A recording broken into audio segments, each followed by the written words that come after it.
Welcome to the How Soccer Explains Leadership podcast, where we explore leadership principles through the lens of the beautiful game. Welcome back to How Soccer Explains Leadership. Thanks again for being a part of the conversation. I'm Phil Dark, your host. As usual now, I'm going to say that because I am going to make the future true. As usual, Paul Jobson is here with me today as we're doing another, hopefully, I have no doubt it will be another great interview that we're going to be able to bring your way. Paul, how are you doing this morning? Doing great. Hey, you say it enough, it's just going to happen. But That's exactly right. I think we're making this happen, Phil. So I'm excited to be back with you again. And yeah, as you said, looking forward to another great interview today. Yeah, so, Paul and I, we very, very likely, we just talked about this before recording, very likely met in Atlanta. We had Dan Williams last week from Atlanta, who happens to be a friend of our guest today, who's also coming at us from Atlanta. I say Atlanta, it's the Atlanta area, but, Atlanta just goes out miles and miles and miles beyond the city limits. So we have Jorge Vallejo here with us. I'm so excited for this interview because I watched a little video about Jorge because he won the Coaches Leadership Network Coach of the Year in 2019. We'll put that video in the show notes so you can take a look at that. We're going to talk about a lot of the things there. He also founded an organization called Upper 90, doing some really cool things in Atlanta with a lot more to this man that we're going to get to hear today. So without any more from Paul and me right now, you'll probably hear enough from us during this conversation. We got Jorge with us. Jorge, how you doing? Hey, good afternoon. How are you guys doing? Doing well. Thank you. Thank you for having me. Well, good. Well, Jorge, we talked about this before. You're from Colombia, and I inadvertently misspelled it in the show notes or the outline, and I apologize for that. But I want you to just briefly share with us about your childhood, about your what brought you to the U.S., just your story really, and how you developed your passion for soccer and leadership, and how you got to be where you are today. Definitely, thank you. Yeah, so I'm from Bogota, Colombia, South America, and as you guys know, football, what we call soccer here in the States, football is just part of life. And so I grew up in a family that everybody plays football. That's how my parents met. Grew up with a grandma, loves football. So that was part of the culture. Grew up in a underserved community. But I just remember, for me, soccer is just kind of what I remember growing up doing, what blessed me with friendships, what honestly also kept me away from trouble, because all we wanted to do was always play soccer. And for me personally, faith is something that has a big part of my life now, but it wasn't back then. But soccer just gave me opportunities to pursue my dream of professional soccer. In Colombia, soccer opened doors for me that I thought I was never going to have. I wasn't not even interested, but soccer opened doors to get a higher education in college in the United States. Again, I was never going to go to college, not even in Colombia. But again, God used this thing of soccer to open so many opportunities to come to the States, play college football, gain an education. After that, get more involved into coaching at a high level, continue to play pro soccer. And where I'm right now is leading an organization that, again, uses this thing of football, which I tell people is, if you look at football, it's a soccer ball. It's a ball filled with air. And I always tell people, think about that. It's a ball filled with air. That's it. But if you go everywhere in the world, it's amazing just the passion that brings to people. So anyway, that was part of my life, and that's what God used to give me many opportunities, both in my country, but now where He has me in Atlanta. Yeah, and one of the things you talked about in that video was, for your dad and what it meant to him of you being able to go to the United States. And I think the analogy you used, it was like, someone telling you you'd be going to the moon or something to be able to go. And so can you just talk about that as far as, how that happened, and then just really in your family what that meant and why it meant so much? Definitely, yeah. So again, in our family, the way to make it out of poverty is you become pro footballer. And so for me, that was the dream. And at the age of 15, I got called to a tryout for one of the pro teams in my city. Of course, that was really big for me. Went to the tryout, made the team. And again, that team had a lot of influence in my life. That's where I met a lot of people that have faith, people that start talking about, hey, football is a gift from God. So that impacted me a lot. And through that group of people, one of my agents, he became a pastor in Miami. And he started talking with my parents. And again, my dad grew up homeless, a really poor community. But for my dad to hear that there's an opportunity for your son to get not just an education, but a free education from the United States of America. That was just unheard of. Like that was just something, like I always tell people, it's like somebody tell you, hey, you get to go to Mars. And again, for me, if I'm honest, I did not want to pursue that. I was already in that path to starting my pro career, continue to grow. But again, my parents encouraged me, hey, just go check it out for a month. I came here for a month, and again, the rest is history, how God opened those doors. But yeah, for my dad again, he didn't graduate from high school until he's probably mid-30s. He's right now 62. He graduated from law when he was 55. So for my dad, education always had a big importance. So for him, seeing that his son gets to have an education from the United States, for him, that was just a big win that he thought we were never going to have a chance to have. So anyway, that was a big for our family. Yeah, that's awesome. That's such a great story to be able, as you talked about, because education was so important, and I just love hearing that. And through that, as you talked about, you met different people along the way. God brought different people into your life. You had different opportunities, obviously going to school, being able to do different things. But through all of that, you developed I'm assuming you developed a personal mission, kind of your personal why. And what is that, and how are you living it out every day? Yeah, definitely. No, yeah. For me personally, definitely again, just my story, faith has a big component of what I do. So for me, everything that I do, I just feel like I have learned that all of life is stewardship. Like God blesses us with opportunities. And for me, it's like, how can I leverage what God allows me to have in life, talents, time, treasures? How can I use that for his glory, but for the good of my community? So in a way, for me, the way I do life is like, hey, how is this adding value to the kingdom of God? And how is my presence in this community being a benefit, not to me, but to my neighbor, and specifically to my underserved community? So that's how only by God's grace I get to do life. Is like, okay, here's what God has given me. How can I steward that, and how can I maximize that for his glory, and of course my good? But a key component for me, how's that benefiting my community? So that's a way that I try, again, by God's grace, to do life. Yeah, and I know that resonates with both me and Paul. So, Paul, what do you think of that? Yeah, I love that. And I love just how that kind of pushes you and motivates you and probably sets a lens before you as to what decisions to make and where to go. And I think that transitions really well into, I want to talk a little bit about Upper 90. Like what were kind of the origins of Upper 90, and tell us a little bit about that organization and your work with FCA. Definitely, yeah. So pretty quick after graduating college, I wanted to continue the dream to play pro soccer. Go open a few doors in different places. I ended up, the last team, it was in Philadelphia, and back then there was no NMLS team. That was the MISL team. But after practice, I was bringing a soccer ball to downtown Philly. I was living in Philadelphia, and if you know Philly, if you don't know Philly, it's really not a soccer town.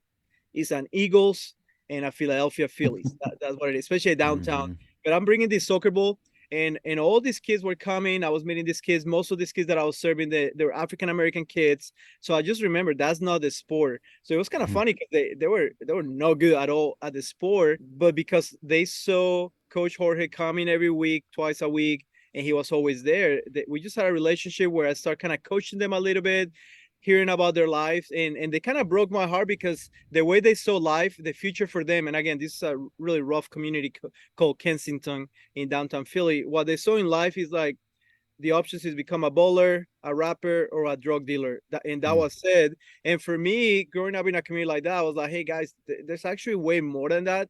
There's many more opportunities with education, businesses. And for me, God gave me a burden of how can I use this thing of soccer or sports to develop some kind of social enterprise that provides mentors to underserved children to help them win, not just on the field, but in life, whatever that looks like, education, purpose. Of course, for me, faith. I want them to know that, hey, God loves you. He has a plan for you, whether you become a CEO, a pro player, a painter, a plumber, a dad, whatever it is that you do, if your faith gives you a greater purpose. So I started doing that. That's when I met with FCA, an incredible guy called Terry Hill. They were looking for somebody to serve in the inner city of Philly. So he came alongside me and said, hey, we love what you're doing. We'd love to come alongside you. And that's what I heard for the first time, FCA, Fellowship of Christian Athletes. Big ministry, beautiful ministry. So they basically gave me a platform to do what I was doing with soccer in the community, because FCS works a little different with the huddles in high schools. What I was doing, it was inside the communities with mentoring and soccer, and that kind of, as that grew, long story short, ended up moving to Atlanta to continue to grow that soccer ministry. And moving to Atlanta, FCA is an incredible ministry, well respected, specifically on the South. But what we do as Upper 90 is different. So it came a moment that we decided, hey, FCA, we're so grateful for you. We've been partners for like almost 13 years. Let's continue to work together, but we're kind of going to go this different lane, because we saw that God was giving us opportunity to grow more and more. So Upper 90 is started in 2006 in downtown Philly, but officially as a nonprofit, registered nonprofit, it's as of 2019. And again, this is what we do. We use the platform of soccer to come alongside families, children in underserved communities, and partner with them and equip and empower them to win on the field and in life. And what that looks like, a lot of our kids, in the communities that we serve, undocumented immigrants, refugees, the dropout rate in high school is huge. And that's one of our goals, actually, is that through mentoring, life skills, through sports, we want to make sure that our kids graduate from high school with a plan for their life. And again, if you're not a soccer person, listen to this program. Upper 90 is a soccer concept. Like I believe both of you guys are soccer people. So Upper 90, what does that mean to you guys? What is that? What is that for you? The top corner of the goal. That's right. Yeah, exactly. Perfect shot. I usually tell people, is that goal from Messi in the Champions League? I think it was 2019, maybe, free kick against Liverpool, and he's top corner. So they're the hardest goals to score. They're so hard because you have a wall, you have an obstacle, so you have to kick it with the right pace, right direction. And no matter how good that keeper is, if he goes top corner, it's not only a goal, but it's an incredible, what we call golazo. People go crazy. So why Upper 90? Because God has given us a heart and a burden to partner with families living in underserved communities, work alongside them to help them score the greatest goals in life. And our families have a lot of obstacles. They don't have a level playing field, so we want to support that they have that.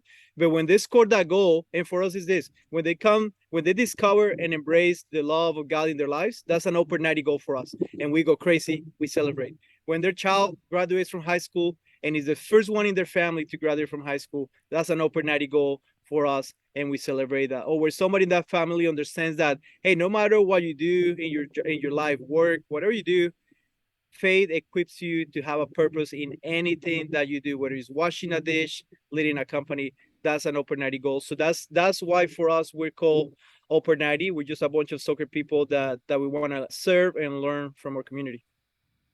Yeah, I love that. Just some amazing opportunities to celebrate life-changing moments. And I like how you've incorporated that into, like you said, the golazo. One of the most amazing feats in the game itself is putting that ball in that spot. And the ones that can do it over and over again are the ones that get the most praise or success. And I love that your organization is one of those that's doing that. Is there a story, Jorge, of like maybe a certain individual that just comes to mind that just you've been able to celebrate over the years, and just maybe that wow factor? Is there one story that stands out to you that you could share with our listeners? Yeah, there's a few. The first one that comes to mind, we had a kid, and again in Atlanta, the majority of the communities that we serve, they're mobile home parks, and they're mostly Hispanic family, first generation people here in this country. And we have this kid that he started with us, Brian. He started with us in the program as a young kid.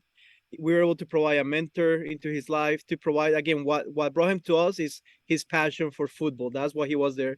But through that passion, we got to come, equip him, make him a better player, but more important, equip them with the life skills to succeed both in school, in life, his community. Long story short, this kid ended up, going through our program. He graduated from high school. He was the first one in his family to graduate from high school. That was huge. But what I love is that then Brian, for a few years after he was done playing with our program, after he was older, he became one of our mentor coaches in our program. And for me, that really helped us to realize, like, hey, that's key for strategy, that our goal is not just for us to bring these people from this side come here to serve, but the better strategy for us, like, how are we replicating leaders in the community? Because this kid Brian graduated, those kids in his community, they're like, okay, wait, that's not Coach, Michael, he comes from outside. That's Coach Brian. He's one of us. And he graduated from high school, and he's in college now. And I think that kid has had such an impact in his community because he's one of them. So that's that's always been one of my favorite stories, just because we want to multiply the Bryans in our community. And the last one, I'll say Judy. Judy's actually one of our teammates, one of our staff. Judy grew up in Honduras. We have our ministry in Honduras as well. Judy, as a female, she grew up in 14 different orphanages. As a female, she was not allowed to play soccer because you're a female, right? In some places, still a male sport. Well, this girl's kind of stubborn. She keeps playing. The punishment, they shave her head. She didn't care. Oh. Long story short, God opened the doors for this girl. She ended up getting a full scholarship to play college soccer in the States. Now she's been serving with Upper 90 for the last 8 years. And together with her, we established Upper 90 Honduras now for 11 years, where she gets to come. We're serving orphans and children from the street in Honduras. And here's Judy sharing with them her story, saying like, hey guys, I'm one of you. I'm one of you. And guess what? God has used my pain, and he has redeemed that. And what the difficulties happen in my life, guess what? God's using them now as treasures to provide hope to others. And again, for us, that's why we do what we do. Hey, listen, we love football, but we're not a soccer club. We're more than that. But we're using this platform of football to see that kind of life transformation.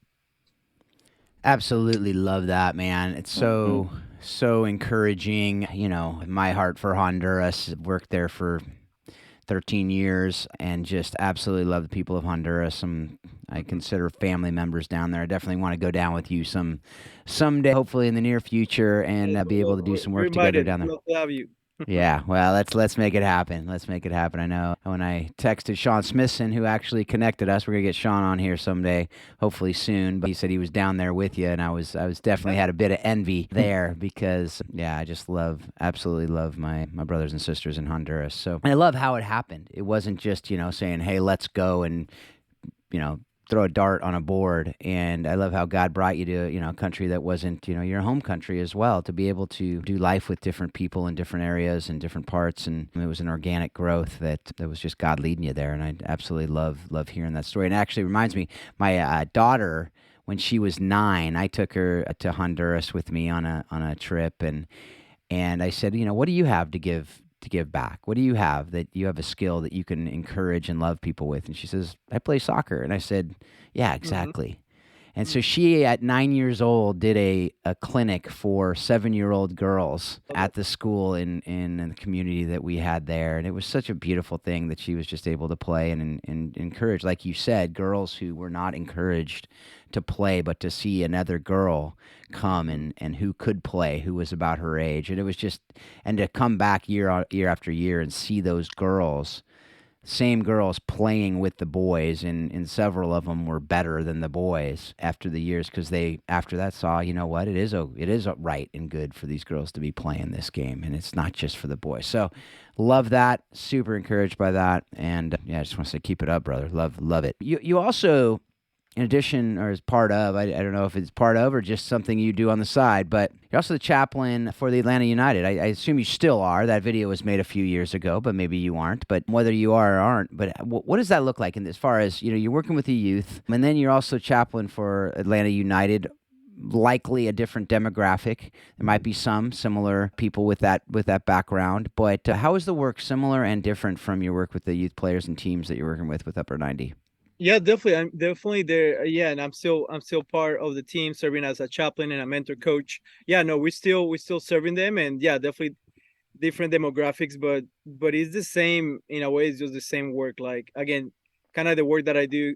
We talk a lot about a mentor coach, so that's kind of what I see myself with the youth, but also with these guys that, of course, they're at a high level, and as you guys know, at a high level, of course, there's a lot different pressures in life. But the way it looks like, I've been blessed for many years just to come alongside those guys, and we meet on a weekly basis. When I play, I was impacted by the chaplains that we have on the teams, but I also learned through that. We meet during the week, because I prefer to meet with the guys. Hey, I want to meet with you for an hour, that to meet for about 2 minutes on game day. So that's the way I do it. We meet actually during the week after training, and of course it's voluntary.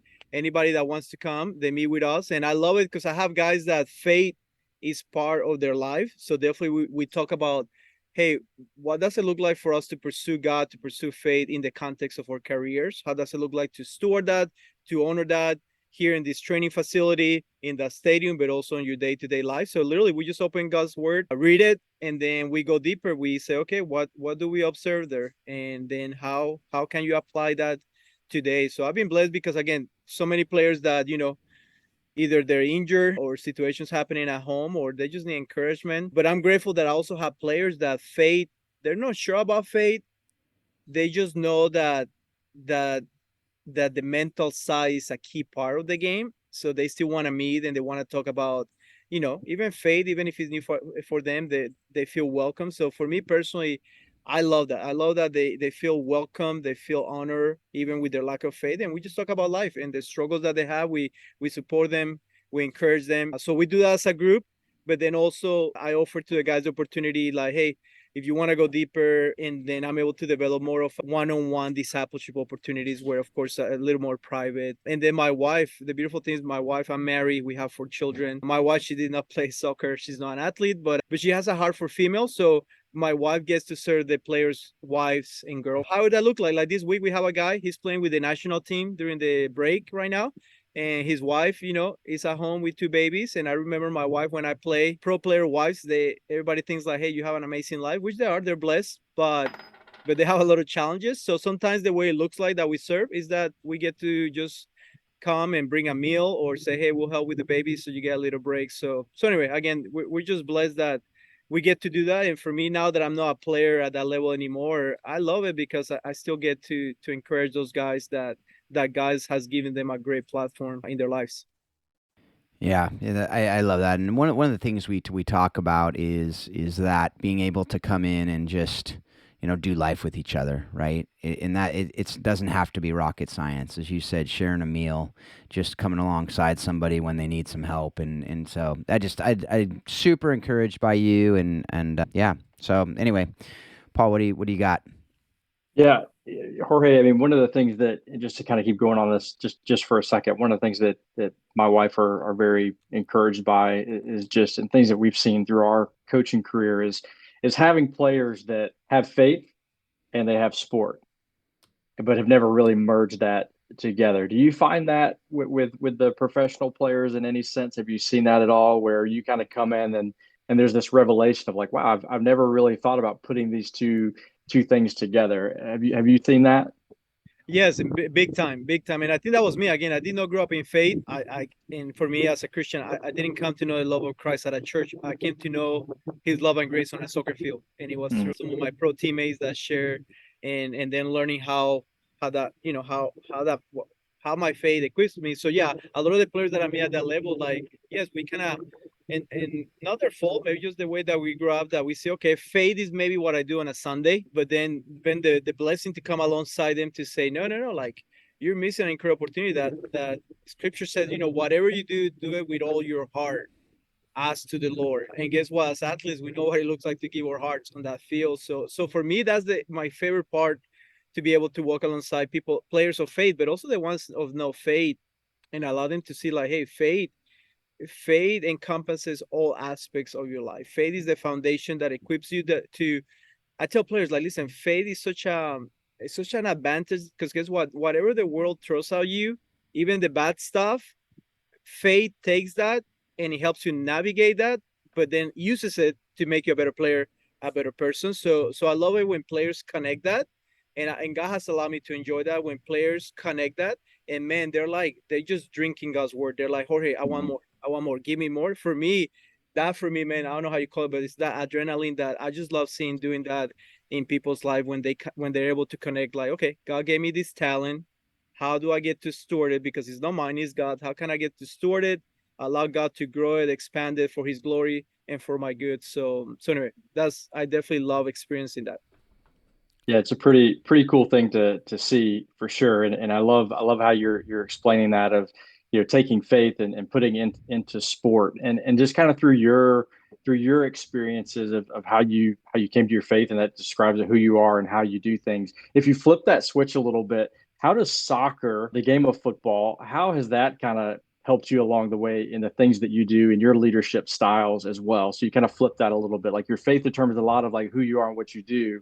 How is the game of football, of soccer, the things that you've learned through the sport, how has that kind of dictated your leadership styles too, if that makes sense? Yeah, definitely. The first thing that comes to mind to me is like the people that know me just in the nonprofit world, the work that I do with leadership, but they don't know me as a player and as a coach. but then maybe they come with me to Honduras and they see me coach. They're like, oh, wow, I never saw that side of you. Because I get that advantage. I think a strength that I have that can easily become a weakness is that God created me as a competitor. I love to compete. I don't like to lose. I don't think there's nobody that likes to lose. I don't like to lose, but I have this kind of, anyway, I don't know how to explain it, but no, when I'm on the soccer field coaching, and of course with honor and respect, but I'm pretty intense. And I would say for me, soccer, it just equipped me as a leader in so many ways that, especially for soccer, you're playing 11 players on the field. I always wonder because I enjoy tennis. In Colombia, tennis, I never got to really enjoy a lot of tennis, but I do now. And I always like, man, I like tennis because Jorge, it's just me. Like, work hard, focus. And by the way, tennis is such a mental, it's a difficult sport, but it's just you. For me, I think soccer has allowed me to grow as a leader in so many ways because you have 11 people on a team and you could have Messi on your team, but if the other 10 are not committed to work as a team, it's difficult. So I think those are some of the things that soccer has allowed me to grow as a person, as a leader, is just how to lead a team, how to help everybody know that, hey, everybody here on this team, you have a role. Every role matters. Just not because you're the one that scored, you don't matter. No, everybody has a role. What does that look like for me as a leader? I think that's my job. My job is like, how can I elevate everybody? So again, I don't know if that's how where the answer was going, but those are some of the things that I think soccer has helped me kind of grow as a leader. And I give an example, another one. Like last night, I'm also helped at a college for the last 11 years here in Atlanta. We're playing, I believe they were number 2 in the nation, Mobile in Alabama. And big game, we have a really good game. We ended up losing 4-5. I remember we started pretty poor. I think they scored 2 goals in the first 2 minutes. It was awful. But I remember in the halftime, I just feel like for me again, God kind of got put in my heart with this guy. Like I said, hey, look at me. I said, listen, I don't care what the score is at the end. You need to know, like, I'm for you. I love you. I care for you, and that's not going to change no matter what the score. But with that, take that and go out there and be confident. Play. I know how you can play. Go play. So we go to play second half. The team, man, so proud of them, man. The effort, the bravery, the courage to go to some tackles. The game ended up, again, we lost 4-5. We're actually 4-4. We scored to win. They say it was offside, which again, I wish I had a VAR. And then with a few minutes left, the referee gave them a penalty that was outside the box. Anyway, we ended up losing. But at the end of the game, there was just this sense of me that, yeah, it was upsetting. But I was like, man, that was a good game. That was a great game. And I told the guy, I said, I know you're upset, but dude, what a resilience, what courage that you guys never gave up. You came and you fought and listen, you almost won the game. And I told him, I said, sometimes you win, sometimes we learn. So guess what? If we learn from today, for me, that's good. So I was like, don't waste the opportunity today. Let's go back. Let's look at video, get better. But anyway, that's something that I tell people. I said, I think soccer and being a coach and a player has taught me so much about just being a leader and serving the teams.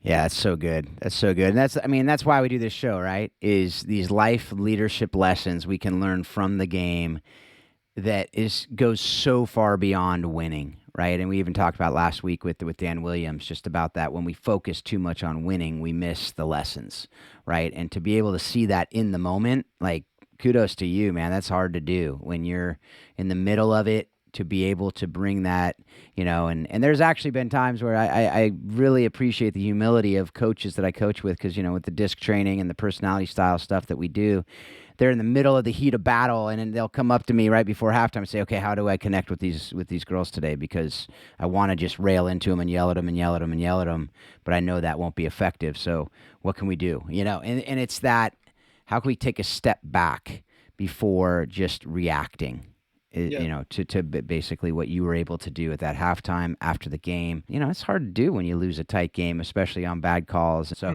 anyway, kudos to you for being able to do that at the halftime after the game, to be able to really connect with the players and be able to teach them those life lessons that we can learn from the game. Because I think that's missing in a lot of our youth sports and a lot of our college sports and a lot of, in pro sports as well, because one thing we all know is that life happens after soccer, right? Like that everyone will end their career at some point. Mm-hmm. So are they going to be ready for that life after soccer? And on that note, what are with regard to youth soccer? You're working with the youth, you're working with college, you're working with pro players.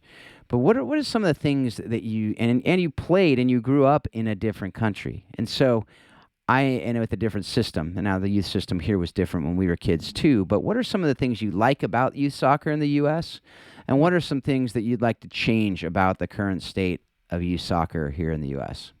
Definitely. Well, and I guess one of the things that I have observed now as a parent, because I have 4 children, 11-year-old boy, 9-year-old girl, 7-year-old girl, and 4-year-old boy, and they're all playing football, is that one thing for me that is sad for me as somebody that grew up in South America. I grew up playing in the street. You play until it was dark, or your grandma called you, hey, it's time to go to bed, kind of thing. I cannot offer that to my children in this country. Okay. Mm-hmm. I know my kids get to come with me sometimes to Clarkston. It's a refugee community. It kind of looks like that, but where we are right now, is and nothing wrong with this. I mean, we're grateful where God has us, but it's suburbia.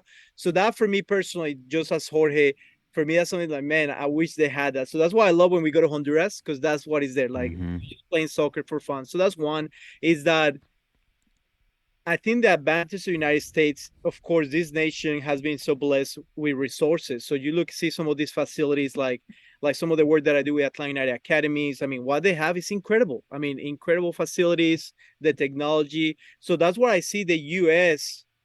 in the youth size. Man, they're catching up. They're improving. I personally, just me as Jorge, I think what we still have as Hispanics, Latin America, I think when we talk about just the technique of the game, just having that kind of flavor, I think we still win. We have that, but I tell my Hispanic community, my Latin countries, is that the gap is getting smaller. The gap is getting smaller because South American players, like, yes, we have the technique, it's natural, that's what we do.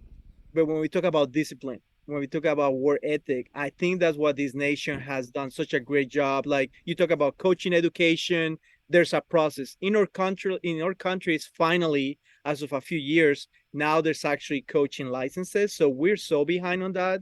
So that's the benefit of this country. You have that. But also, if you think about the youth level, there's just so many leagues. There's so many leagues, like, there's ECNL, there's DPL, there's, there's the US Soccer Academy that last year changed. So I think there's lack of like clarity or vision of what the process is. So, the other thing too is, like, you look at every other sports in the States, like basketball, NFL, it seems like a lot of your better players, they grew up in an underserved inner city environment. It seems like that's the way it is soccer in Colombia. Is those the Neymars, the Ronaldinhos, all those guys, they grew up playing on the street. In this country, the reality is, and that's why Open Night exists, youth soccer is a pay to play model. It's a in my opinion, it's a middle class and high sport. And that's where I think we need to figure out ways, how can we make the game more accessible? And believe me, I know it's challenging, because I know you have to pay coach. If you want good coaches, you have to pay them a salary. You have to rent fields. Those fields are grass. They need to be water. So I understand there's not an easy solution, but I guess for me, that's why Open Night exists. We see a gap that there's a generation of underserved minorities, Hispanic, refugees, that they have so much talent, but they don't have access to some of those opportunities because either the cost, or here in Atlanta, some clubs want to recruit some of my guys, and I'm like, hey, I support that. You need to give him a scholarship. Oh, but hey, coach, are you going to provide transportation? And they cannot. So those are some of the issues that I'm seeing that I think on the level of U.S. soccer, U.S. youth soccer, I would like to see more clarity. I met somebody from Germany, from the federation in Germany, and the German Federation, they manage all of soccer from the pro level to the youth level, even in the schools. So it's the federation. So at least, whether you agree or not, at least there's a process. There's a one body. In my limited experience in the States, it seems that there's so many different bodies that sometimes, of course, they're bumping heads. So I don't know. I just feel like maybe, I wonder if there's a better way, which again, that's not my job. I'm sure there's many opinions there, but that's what I have observed in my years here in the States. Yeah, I find that opinion very, very valuable. And I think you hit on some of the things I think that are obstacles within our own country, is that is a lot of opportunity. There's a lot of wealth there are a lot of numbers. There's a lot of people, and it's very difficult. I mean, I know, even as I think I've told the story before, when I've been in Spain and just walking through and just seeing places where there's just pickup games going on in the community. There's a concrete pad with permanent metal posts in the ground, and there's just people waiting to play pickup soccer, or kids in the park, or it's not that there's not organized sport, but there's opportunity to just go and play. And I think a lot of it here is very controlled and coached in a lot of ways. And there's value to that also. I think there's a both and. But I love your view on that, and your experience. It speaks very well into that. Yep. So I appreciate that. And if I can give you one quick thought too, I think for me, I love this part of this country is that you're able to pursue your college education and pursue your passion for the sport. That's not available in our countries. In our countries, like by 15, if you're not playing pro, you're not going to be playing pro. That's it. And there's nothing else. One thing that I think this country has the benefit is, like last night, and we have a bunch of guys, they would like one day to be pro, but right now they get an education. So what I love about that is like when God called me to retire from pro sports, I had a degree. I had an opportunity. I had an education. And I think that's valuable, because a lot of my teammates back home, when they retire, they're, probably in their 30s, mid-30s, and they're trying to go back to school, which, again, nothing wrong with that. All I'm saying that there's also some advantages that I have learned from this country on how can you offer through soccer opportunities for people, for education, for a better future. And I think you guys have that path well done here. I definitely agree with you there, and I see that as well. Just not that connection to the education piece is a huge advantage here, I think, for sure. And as we kind of switch directions here, there's a few questions I think we ask everybody on the podcast, and one of those is a little bit more personal. Maybe, Jorge, we'll get a little personal here, but when you think about the game, and you think about, you've mentioned your family, you're married, you have 4 kids. Me also, by the way. Phil has outdone us. He has way more than 4. He's an overachiever in all areas, even having children. So, but what are things that the game itself has taught you that you used in your marriage and in parenting? We talked about it in leadership, and of course you're leading in your home, but are there things that you use? So you've got a great example you always use when you're describing this, is that what is it? You've got to say it, because it sounds the better coming retaliator from you. gets the red. The retaliator gets the red. In fact, I used that just a couple days ago in the house. So yes, absolutely. I love that. So what are some things from the game, Jorge, that you use in marriage and parenting? Yeah, definitely. That's a great question. I would say a clear example that comes to my mind is like, kind of already mentioned a little bit that everybody on the team matters. Everybody has a role. And I think in marriage, I have learned, we've been married now 13 years, and just learning, with my wife about how my job, as God has called me to lead the family, which doesn't make me better, doesn't make me I'm higher. We're both leading. But as I steward that leadership in my life, is like how my job is like, how can I lift my wife? How can I make her soccer wise? How can she continue to perform well? And I think at the beginning, I think I didn't see that. I think in marriage, I always felt like, okay, I'm leading as long as I'm happy. And I never really intentionally thought about that. And I would say it's been a few years recently to have the mentality like, hey, we're on the same team.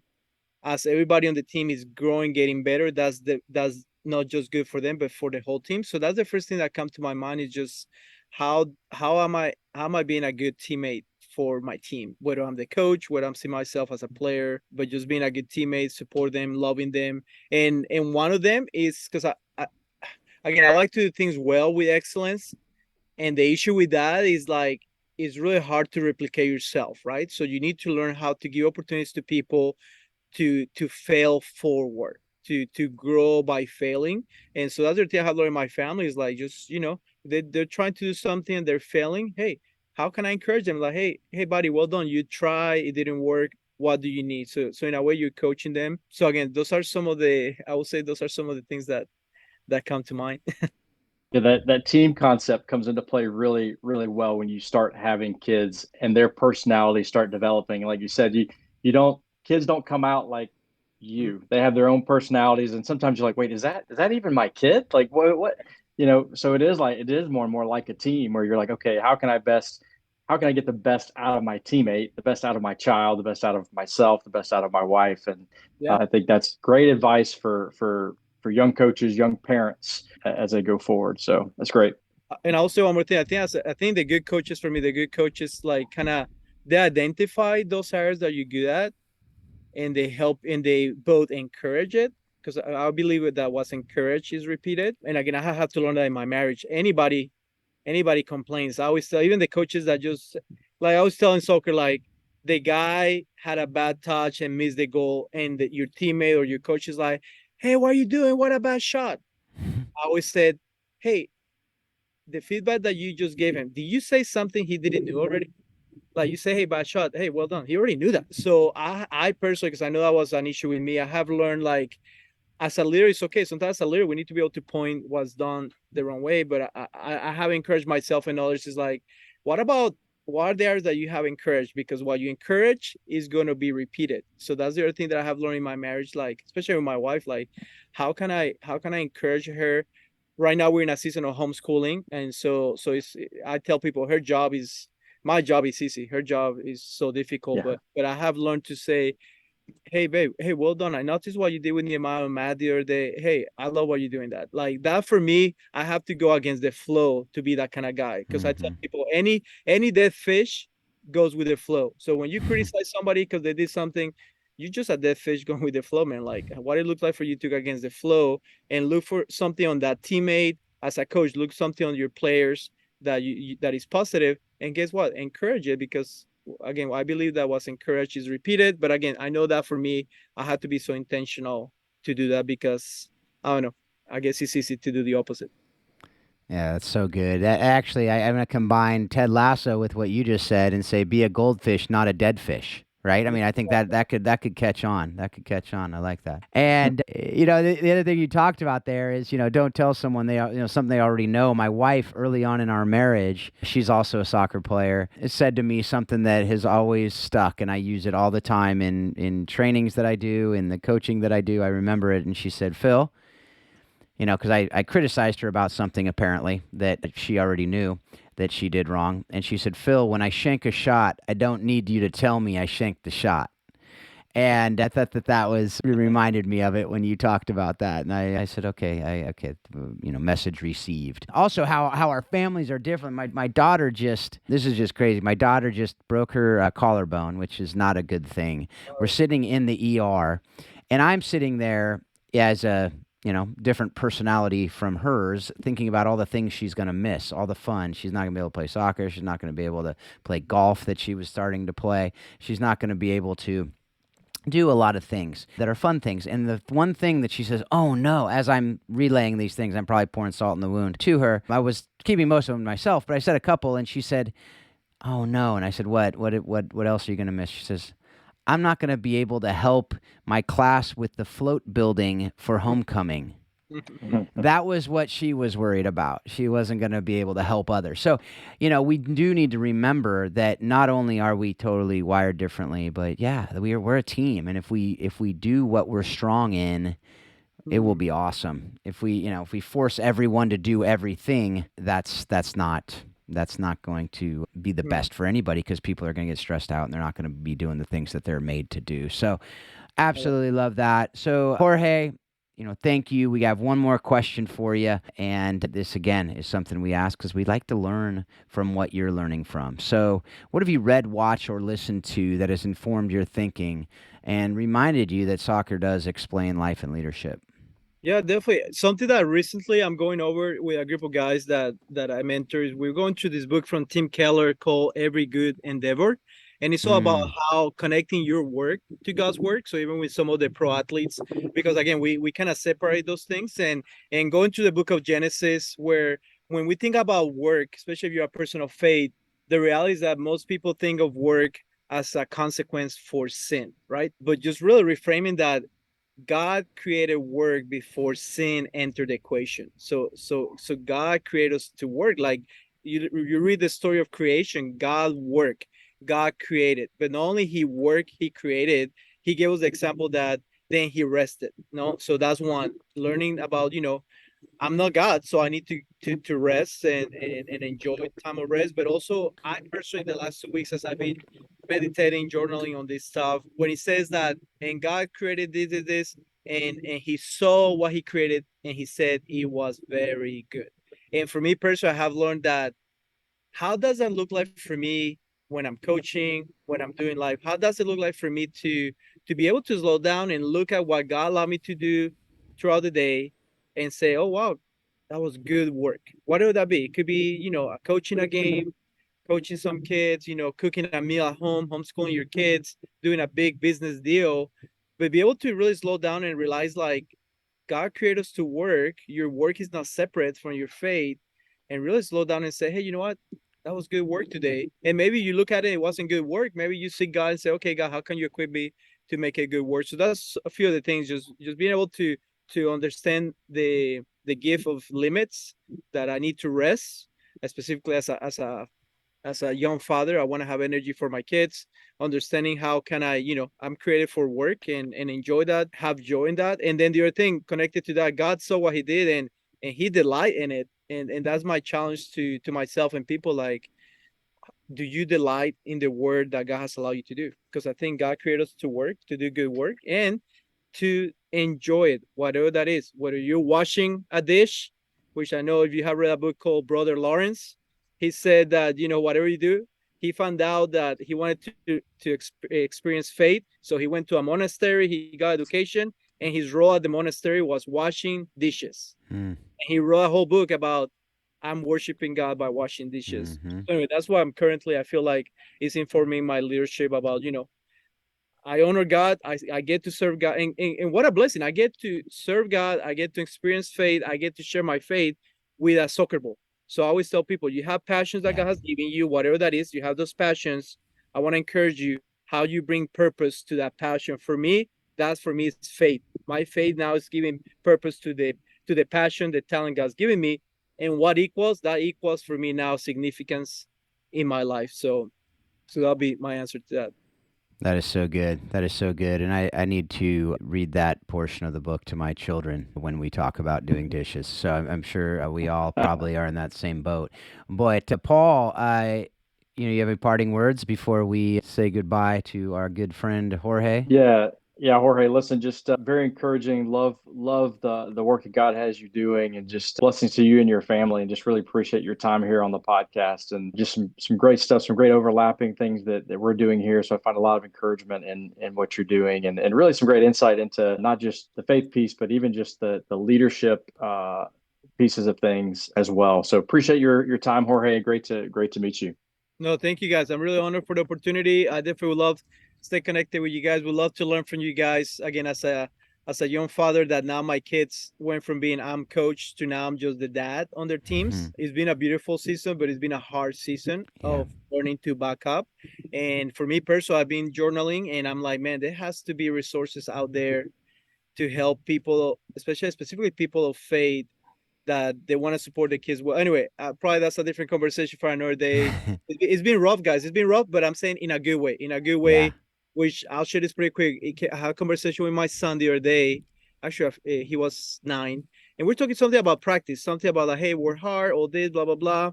And in the middle of the conversation, and I'm forgetting what was the challenge I gave him or the question, and then he looked at me and he said, "No, Dad, I know.